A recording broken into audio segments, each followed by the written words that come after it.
So if you're still learning to read the Quran, you're definitely going to see one of these 12 symbols while reading. And today we're going to talk about what these symbols mean and how we can deal with them while reading. We're going to start with the first one. And it's a symbol that looks like meme.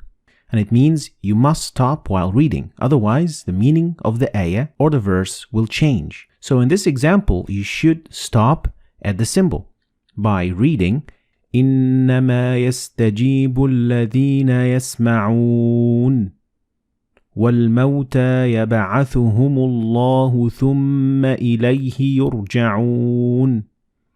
So we have to stop at the symbol of meme. Next is the symbol of la, and it is the exact opposite, which means you can't stop. Like in this example. ما أنفقوا منا ولا أذى لهم أجرهم عند ربهم. So you can't stop here, and especially you can't start reading from after the sign. The three-dotted symbol means you can't stop at either of them, but you have to stop at one and not the other. So in the second ayah of Surah Al-Baqarah, you are allowed to stop at the first one by reading ذَلِكَ الْكِتَابُ لَا رَيْبَ فِيهِ هُدًى لِلْمُتَّقِينَ, or by stopping at the second one by reading ذَلِكَ الْكِتَابُ لَا رَيْبَ فِيهِ هُدًى لِلْمُتَّقِينَ. Next is the symbol that looks like the word sil, and it means you better keep going. We could basically compare it to 70% go, 30% don't go, and it means that it is better to keep reading. Like in the example, كَلَّا لَيُنبَذَنَّ فِي الْحُطَمَةِ. Next is the symbol of qil, which is the exact opposite of sil, and it means it is better to stop. So 70-30% to stop or to go.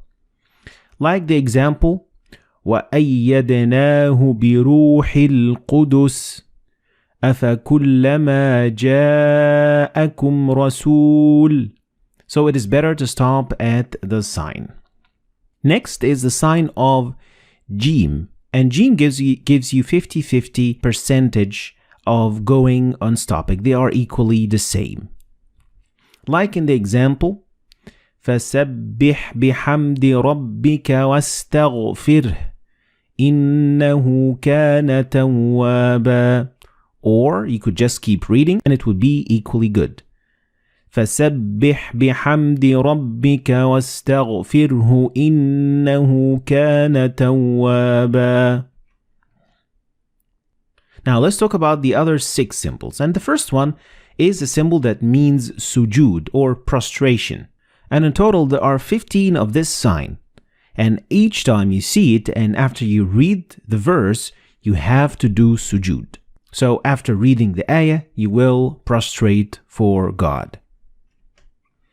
Next, the sign that looks like meme looks a little bit different than the other meme. So make sure you can distinguish between them because they mean two different things. And this meme appears in the middle of the word. So the noon and ba, when they follow one another in the same word, you don't pronounce noon or ba, but you pronounce meme. Like in this example, you read كَلَّا لَيُنبَذَنَّ فِي الْحُطَمَةِ. So the noon and ba, they will be assimilated together and you will pronounce them as meme.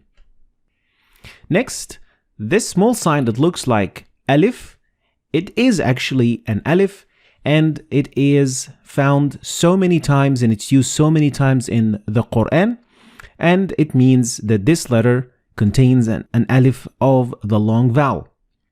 So you would read ثم استوى إلى السماء فسواهن سبع سماوات. So these symbols all mean that there is an alif right there. Next, the small sin means a small or a very little pause. Doesn't mean that you're going to have to stop and take a breath. No, it means that you're going to stop very momentarily for like half a second and then continue reading. And this example shows what I'm talking about. And you should read it like that. كلا بل ران على قلوبهم ما كانوا يكسبون. So it is a very short pause. Next is the sign of mad, and it is a very common sign in the Quran, and it means that you need to extend the pronunciation of alif to a little bit longer than usual. The last sign that we're going to talk about today is the sign of the end of the quarter of the chapter, or juz. The juz is divided into 8 quarters, and at the end of each quarter, you are going to see this sign.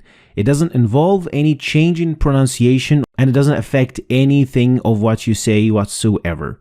So it is just for the division of the Quran. So these were the 12 signs that you are going to see in the Quran. And here I'm going to give a quick summary of what these signs mean. Try to remember them, and of course the best way to learn them is by reading a lot of Quran, because practice makes perfect. So this, ladies and gentlemen, is going to be the end of today's lesson.